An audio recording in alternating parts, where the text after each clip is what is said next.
مونږ اهل وخان نه یو طالبانو. اصل کې د مونږ حنفي فقها داسې لیکي وي مقتول ته قاتل ته به اختیار ورکوي چې د دریو کې کم یو ورکوي. وخان ورکوي 10,000 درهمه ورکوي او که 1000 دیناره ورکوي.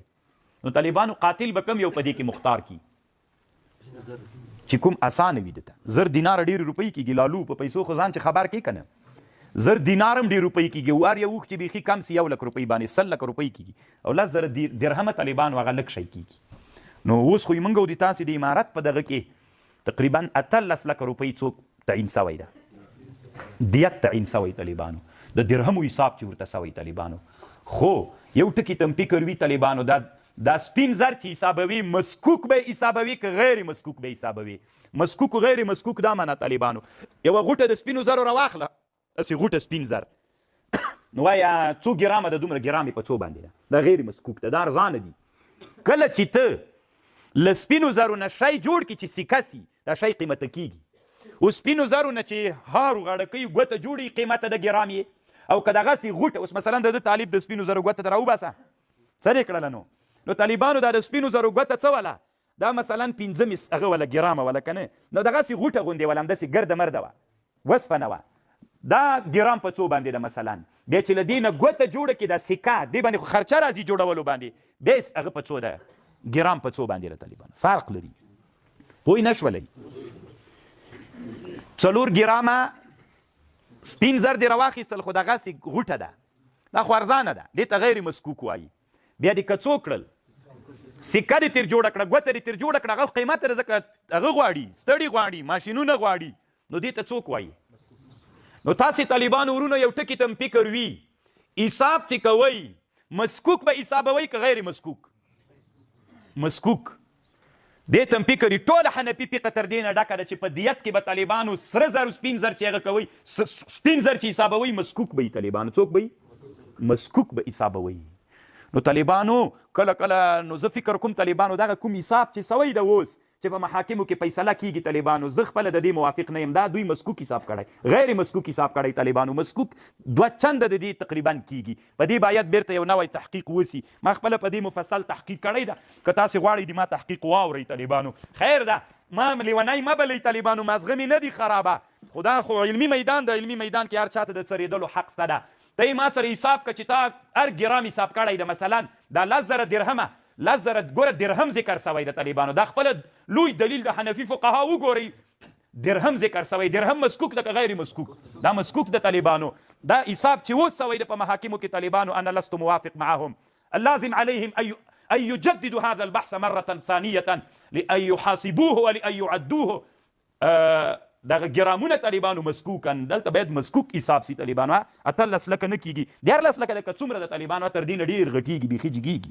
دې ټکي ته تاسې فکر وي دا نه تنها دلته د طالبانو دا په نورو بعضې احکامو کې هم ده مثلا په هغه کې څه ورته وایي دا کم هغه چې ده څه ورته وایي دی مهر اوس ډېر هغه څه راته زکات نصاب چې کوي تاسې که دلته فکر وکړئ په زکات کې ډېر د ملیانو اختلاف ما نه څوک پوښتنه وکړي زکات نصاب څه کالي څومره ده که سپین زر موږ حسابوو طالبانو نو سپین زر چې حسابوو زه به طلا پروش ته ورسم ده طلا پروش ته ده ته مې ویلې مثلا 630 ګرامه کېږي که نه نو ده ته مې یا 1500 به منم زه هغه ده ته مې ویلې 1 ګرام په څو ده ده راته ویلې مسکوک ښیي که غیر میل په دغه دې زه نه در پوهېږم راته ویې وایه وی غیر مسکوک چې ده په 100 افغانۍ باندې ده مثلا که 600 په 100 کې مثلا زر که دومره روپۍ کېږي اما چې طالبانو زیرک ملا ورغی نو هغه ورته وایي طلا پروشه بین المللي نرخ ځکه دا د علماو کار ده د مسکوکي سپین زرو قیمت په څو ده مسکوک غیر مسکوک طالبانو څه کم نیمایي اندازه که درته څوک لري خپل منځ کې فرق لري نو دی به راته وایي چې مسکوک دومره ده غیر مسکوک دومره ده زه مفتي چې حساب د زکات د نصاب کوم سپین زر به حسابوم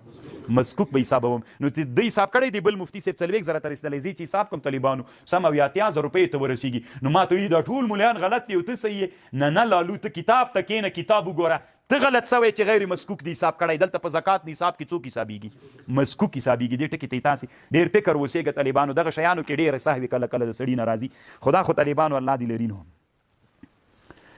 ومن يقتل مؤمنا متعمدا فجزاؤه جهنم ومن يقتل مؤمنا متعمدا فجزاؤه جهنم څوک چې مړ کې مسلمان په قصد باندې فجزاؤه جزای جهنم ده خالدا فيها وغضب الله عليهم ولعنهم الله واعد لهم عذابا عظيما. او دا ډیره خطرناکه مسله ده طالبانو ورونو. اوس مثلا چې کله د اختر د قرباني ورځ راسي نو پوښتنه وکړي وایي سکه نصاب څومره ده د قربانۍ، نو هلته کوم مربوط ارګان چې ده هغه وایي چې دومره ده.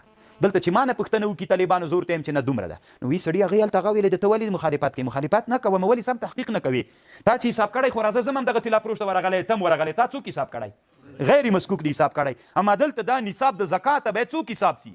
ما ویا زره ته رسولي دی وایي 40,000 روپۍ ده، زه غلط یم که ته غلط یې، خو راځه کې بنو سره تا غیر مسکوک حساب کړی په شرع کې څوک حسابېږي؟ مسکوک حسابېږي طالبانو. نو دې ته هم فکر باید داسې خطرناکې غلطیانې ونه سي طالبانو. د ټولو علماو په دې باندې رنګ بدېږي او دا یوه عمده غلطي ده طالبانو. دې ته باید د مسلمانانو د اسلامي د امت علماو خصوصا د افغانانو دې ته ډېر جدي فکر سي طالبانو. ویلي کوي طالبانو که زه غلط وم ما پې باندې ولی، خو تاسې دومره فکر وکړئ چې دا 40,000 دې کړی راځه دوکان ته 2 روپۍ ګرام وایي په هغه دومره روپۍ باندې ښه دا خو د سپینو دا خو د غیر مسکوک حساب کړی ده که نه مسکوک حساب کېږي زوی مړې که نه ولته څه کوي ته. ومن يقتل مؤمنا متعمدا فجزاؤه جهنم. ما سکهلې په لوی اختر کې تحقیق کړی د قرباني د نصاب دپاره په هدایي کې خطرناکه تحقیق مې کړی و طالبانو. هغه په یو ولایت کې غټ ولایت ته نه درته ښیم هلته علماو ټول تحقیق کړي چې دومره نصاب ده. بیا د ما تحقیق چې علماو ته ور وړي نو ما سره هغه طالب راته ویلي چې دومره خوند یې ورکړه که نه هغه ګروپ کې مې وی نشر کړه چې دې ته خو موږ بیخي فکر نه و چې مسکوک غیر مسکوک دا خو رښتیا هم په فقه کې ټول مسکوک خبره یادېږي نو موږ ولې غیر مسکوک حسابوو. نو بیا طالبانو ډېره مننه کړې وله. نو طالبانو باید د علم مننه وسي د ما نه موږ علم باریکۍ ته فکر سي. ومن يقتل مؤمنا متعمدا فجزاؤه جهنم. ومن هغه څوک یقتل چې مړ کي مسلمان دا داسې چل و طالبانو. 2 نفره ول، یو مقیس ابن الضبابه الکناني د مسلمان سو، ورور هشام ابن ضبابه الکناني دواړه مسلمانان سو. مدینې ته راغلل د دې مقیس ورور هشام ابن ضبابه یو ورځ په بني نجارو کې ماړی پروت ستې ویلې دا به چا مړ کړی وي. نبي علیه السلام ته راغی خبر یې ورکړ. نبي علیه السلام ته چې خبر ورکړ نبي علیه السلام یو رسول قاصد سره ولیږه د قریشو نه. دا سړی د بني فهرو سړی و طالبانو. نبي علیه السلام له د مقیس ابن ضبابه سره یو بل قریشي سړی ولیږه د بني فهرو سړی و. ورته یې ویلې ته لاړ شه څوک وکړه د ده سره لاړ شه بني نجارو کورونو ته ورسه له دوی ته وایي چې د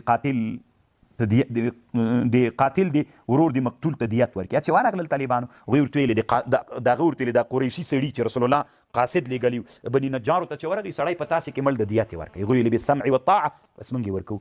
دیت یې ورکړ طالبانو.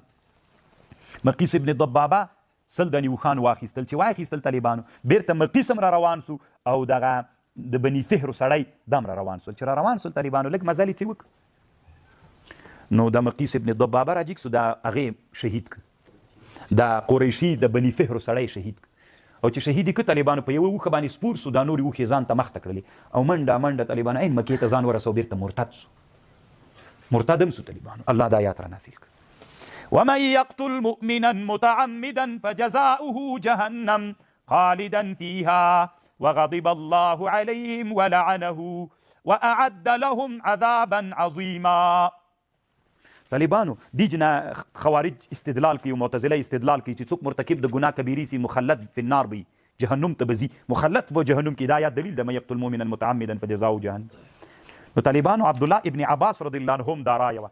عبدالله ابن عباس به ویلي که چا هغه وکړه څه ورته وایي قتل یې وکړه دا آیات منسوخ نه ده نه کومه بله معنا ترنه مراد ده. حتی ویلي به که چا قتل وکړه بیخي توبه نه قبلیږي د ابن عباس په رایه باندې. نو طالبانو د دې آیات اهل سنت څو جواب کوي. یا دا د طالبانو دا وعید د خلف په وعید کې جایز ده که نه. ما تاسو ته د وعید خبره کړې وه خلف د وعید جایز ده اگر چې دا جواب ډېر خوندور روح الماني نه ده بللی. یا جواب دا د طالبانو تاسو یو ټکي ته فکر وي طالبانو ورونو چې روح الماني مو کتله روح الماني چې د چا نه تعبیر کوي په شیخ الاسلام باندې. دا شیخ الاسلام دی څوک ښي علامه ابو سعود العماوي الحنفي د تفسیر ابو سعود مصنف طالبانو دی شیخ الاسلام هغه ته وایي هغه ډېر مني دی طالبانو. په احنافو کې یو عالم ترسوي طالبانو یو تفسیر جوړ کړی ارشاد عقل سلیم الى مزایا الکتاب الکریم مشهور. دا تفسیر مشهور د طالبانو په ابو سعود باندې. ما سره شته طالبانو ډېر ځایونه مې کتلي دي. نو طالبانو دې تفسیر والا داسې جواب کړی دی. یو اخبار د طالبانو د جزا یوه جزا ده. ګوره دلته الله اخبار دی جزا کړی. الله داسې ویلې طالبانو فجزاؤه جهنم جزای جهنم د اخبار طالبانو کړی چې جزا ده داسې نه دي ویلي چې دا د جزا ده اخبار عن الجزا د یوه مسله ده چې د دغه مجرم دا جزا ده دا بله مسله دا دواړه فرق لري طالبان او دا جواب طالبانو ابن کثیر هم نقل کړی ده